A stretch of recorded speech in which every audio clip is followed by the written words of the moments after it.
Si nos preguntaran por un intelectual hispanoamericano, uno de los primeros que se nos vendría a la mente sería Octavio Paz.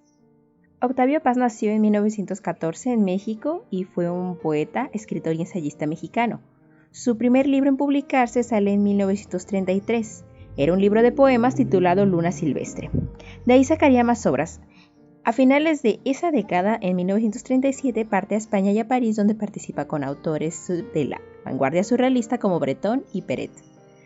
De ahí, Octavio estuvo mucho tiempo viviendo fuera de México. Uno de sus periodos más largos fue de más de una década como embajador de México en la India. A este puesto renunciaría en 1968 como protesta política por los eventos y la actitud del gobierno durante ese momento.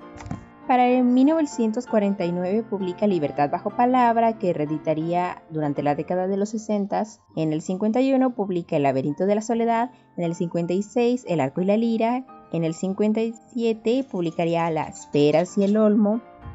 Salamandra, Cuadribio, Puertas al campo, Corriente alterna, y ya en sus últimos libros pues destacan El signo y el garabato, El monogramático y Los hijos de Limo, de 1974. De la obra de Octavio Paz nos vamos a centrar en El laberinto de la soledad. ¿Por qué esta obra? Porque es la que nos da un vistazo bastante extenso sobre el pensamiento de Octavio Paz respecto a la cultura mexicana, y esta se nos muestra en un reflejo de diversas categorías, desde psicológicas hasta culturales, políticas e históricas, donde Octavio Paz analiza de manera analítica, pero con una perspectiva bastante neutra en cuanto a la formación de la identidad del mexicano y cómo esta es demasiado diferente de la perspectiva que se tiene del México tradicional. El primer capítulo se llama El Pachuco y otros extremos, y aquí Paz nos menciona un poco de lo que sucede en las fronteras de Estados Unidos y cómo una tribu urbana empieza a tomar potencia en la década de los 50.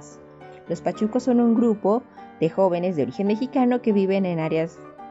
fronterizas que no buscan integrarse en la comunidad estadounidense, pero tampoco en la mexicana. También se nos muestra un poco los eventos históricos que influencian demasiado la formación de la identidad, y en este caso de México, cómo la percepción de la realidad tiende a variar en comparación con Estados Unidos, que tiene su percepción de una realidad pues más optimista, mientras que en México suele ir más por el pesimismo e incluso llegando al nihilismo. Ya en el siguiente capítulo pues es de máscaras mexicanas y se nos muestra cómo el mexicano oculta su verdadera identidad, y nos lo muestra Paz de manera metafórica, pero también un poco surrealista, de cómo va armando una fachada para ocultar nuestras debilidades como mexicanos. En el caso del hombre, para preservar la hombría, y en el caso de la mujer mexicana, para mantenerse sumisa y retacada. Ya el siguiente capítulo se nos muestra en Los Santos Día de Muertos cómo México siente todavía amor y apego hacia sus rituales, pero que dentro de estos rituales está muy normalizada la violencia dentro de la cultura, y porque el mexicano al final del día, sin importar la jerarquía social que éste tenga, siempre tendrá un poco de violencia, sobre todo al momento de tener fiesta. El siguiente capítulo son Los hijos de la Malinche, y aquí se nos muestra pues lo que más nos duele, que es nuestra madre,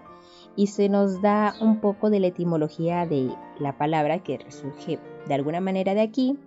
y Paz también nos aporta un poco de sus opiniones respecto al capitalismo, y lo ve como lo representa, en este caso como un despojo del ser humano, donde solo nos transforma en una fuente infinita de trabajo. Ya el siguiente capítulo sería la conquista y la colonia, donde se nos dan referentes históricos de los aztecas, de cómo estos son dejados atrás por los dioses, y esto es aprovechado para el triunfo de España. Ya el siguiente capítulo es desde la independencia a la revolución, y nos marca la decadencia del México colonial y cómo América Latina va avanzando hacia un desarrollo cada vez más cerca. También Paz nos muestra un poco de su perspectiva de la independencia, y al final la resume como más que nada un conflicto entre clases que por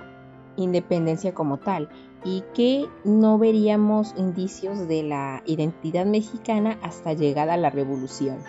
Ya de ahí mezclaremos un poco los dos capítulos de inteligencia mexicana y en nuestros días. Y aquí se nos aborda pues el surgimiento y la evolución de los nuevos intelectuales que salen a partir de la Revolución Mexicana, pero que estos van perdiendo su espíritu o vocación en este caso cuando establecen lazos con el propio gobierno que les oprime. También Paz nos muestra un poco de lo que se puede obtener, los recursos necesarios para que México siga adelante. Y ya para último capítulo es el apéndice y la dialéctica de la soledad, y pues nos muestra de manera un poco profunda la manera de cómo el ser humano nace solo, pero con el paso del tiempo este tiene que ir decidiendo e ir avanzando si acabará solo o acompañado. La importancia de Octavio Paz dentro de la cultura hispanoamericana